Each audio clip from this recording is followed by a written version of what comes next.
Shalom, shalom family. Today we're going to try to harvest some of these potatoes we plant.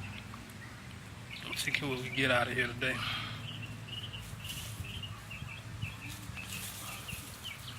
There's one.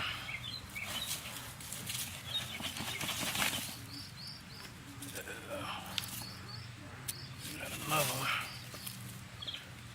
Just a little harvest for today. Look at that. Don't take much space, family. It's just a small container that I got at Walmart. If you don't have much space, put you some soil in these little plastic containers, which you can get from Walmart or any other place, etc. Grow you some potatoes or whatever crop you feel. So alright family, this is what we got out of this small container. Nice little bit that'll last you for about 2 weeks if you're in a preparation survival mode.